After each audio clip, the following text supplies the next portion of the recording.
Hello everybody, this is Adrian for Wapcar.my, and today I'm going to try out the all-new Subaru Forester. Currently I'm at Most Fun Gym, where it's a little bit of an off-road course. Now let's quickly run through the Forester. It's an all-new model. It runs on the new Subaru Global platform, which promises 80 to 100% stiffer rigidity and better agility. So it's more nimble compared to before. Despite that, the car looks very familiar and doesn't look as drastic as compared to the previous generation, but I think it looks quite good. Under the hood is a new 2-litre naturally aspirated 4-cylinder boxer engine that pushes out 156 horsepower and 194 Newton meters of torque. It now has direct injection technology compared to the previous port injection, which improves fuel economy, drivability, and the direct feeling of the engine performance. So enough talking, let's go off-roading.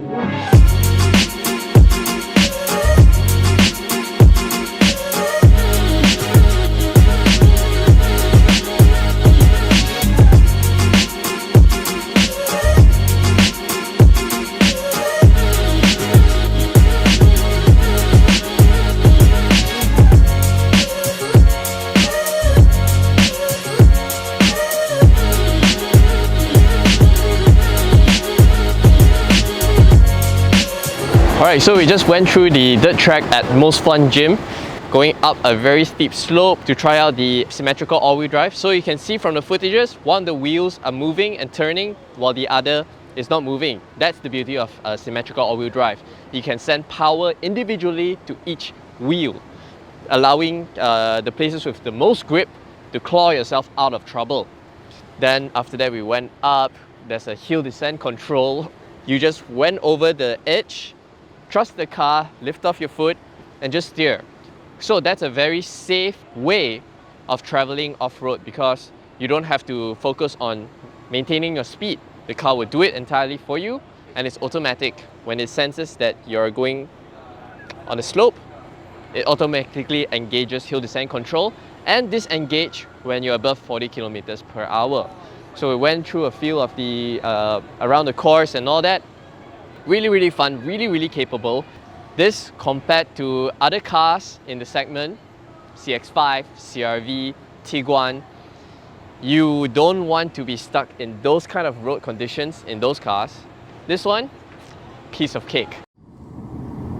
Okay, so we're now at Karak Highway on the way to Kuantan. That's our destination. And first thing I've noticed in the new Forester is that the platform is stiff. The car chassis is extremely stiff. That's the lane departure warning. Let me just turn it off. Okay.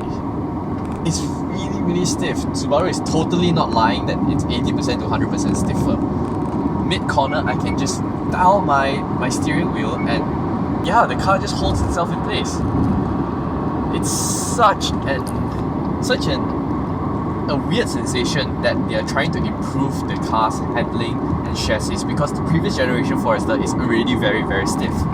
And to complement with the new platform, the SGB platform, are stiffer springs and dampers. Yes, it helps body roll keep at a minimal, but it's a bit unfortunate because the ride has become a bit stiffer. Much stiffer compared to the previous generation car. I think that the old Forester has a very sweet balance between handling and suspension damping. This is on the stiffer side. Probably one of the stiffest SUVs out there. But is it uncomfortable? No, it's not. It's just when you go over bumps and judders, you feel that hardness. It's not uncomfortable, but I wish they made it a little bit more refined. Next up is the powertrain. Throttle response is immediate. There's not much lag or lethargicness of the previous engine.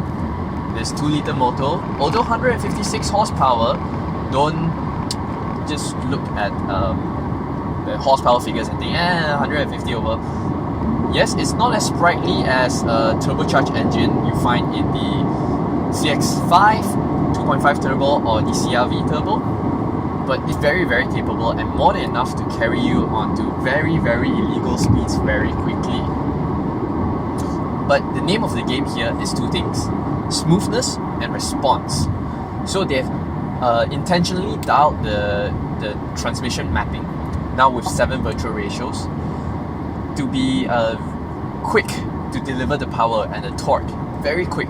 So max torque kicks in now at 4,000 RPM, which is 200 RPM slower than the previous engine, and max horsepower kicks in at 6,000 RPM, also 200 RPM lower than before. So it makes driving in the city and on the highway, the response very immediate, very easy, and much more natural to you. NVH has also improved dramatically. Windows are still single glazed, not double glazed, but it's very, very quiet here. But most noticeably is that the engine and transmission noise has been suppressed dramatically compared to the old car. And this is really I feel, one of the quieter cabins in the segment. So yeah, this is just a very first and brief drive impressions of the Subaru Forester. I really like it. I really, really like it.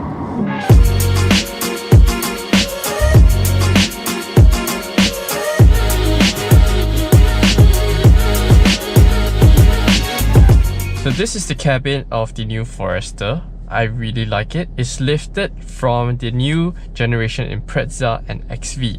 So everything is quite familiar if you are used to the XV. Steering wheel, instrument cluster, and this one is the multi-info display that's unique to Subaru. You can cycle through the different information through the steering column here, where you press info. So over here is the infotainment system. I don't quite like this. This is a very basic one. It doesn't come with Android Auto nor Apple CarPlay. Don't be fooled by this Android. This is a sort of connect to your Android phone via link or something like that, via the USB port down here. Not really great. The sound quality is decent. Now, looking at the steering wheel, you might be intimidated. There's a lot of buttons going on, but it's actually quite straightforward and simple. Over here is your infotainment and your multi-info display screen over there. This is your telephony controls. This buttons right here controls the instrument cluster display. So you can cycle through the different, and then tells you the different information and whatnot. Yep. And over here is your adaptive cruise control. So you turn it on, you set your distance via this knob, you set the distance over here and cancel. Push one more to turn it off. Now SI, what does it mean? S is sports, sort of like a sports mode for the car. You press it and the throttle mapping gets a little bit aggressive. As you can see from the instrument cluster, there's SI drive, smoother for efficiency and all that. Yeah. Let's look at this window. It's huge.